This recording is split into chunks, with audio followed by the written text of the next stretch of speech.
In this lesson, we're going to be talking about using a tool called SQL Inject. What I want to do here is I want to go to a website first, and I'm going to go somewhere that I'm going to be able to use this tool.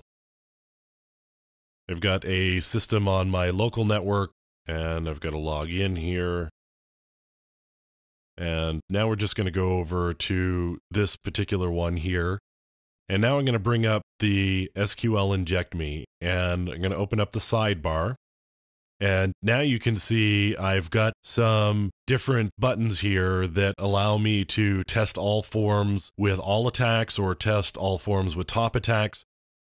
And I could also just do something like this where I were to inject something particular into a different form field here. I've got the capability of just letting it go automated, or I've got the ability to actually make use of these things.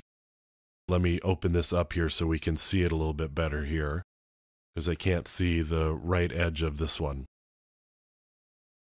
Now I've got that, and I can change this to different values, and then I could submit the form. What I want to do in this case, though, is I want to test all forms with all attacks, and it's going to run. And what we got here was apparently some passes. All of the different tests passed on this particular form. And one of the reasons for that is that we've actually got the security set to high here.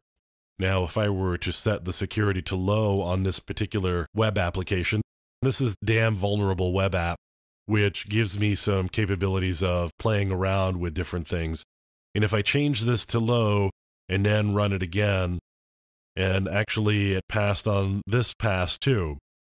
Apparently, the tests that SQL Inject runs don't actually make it through this particular one here. Now, I do happen to know that this works.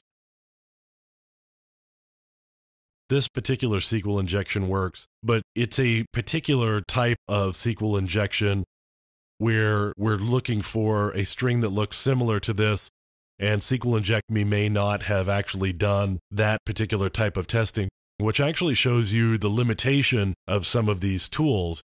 Again, it comes down to manual follow-ups on these different types of tools. Just because SQL Inject didn't turn up vulnerabilities here with SQL injection doesn't mean that the page is not vulnerable, as we just saw. What it does do, though, however, is it automates a lot of tests very quickly and may provide you pointers in directions that you may want to look a little bit deeper in and see what you can actually do. This is just another tool that gives you another data point in terms of this particular vulnerability.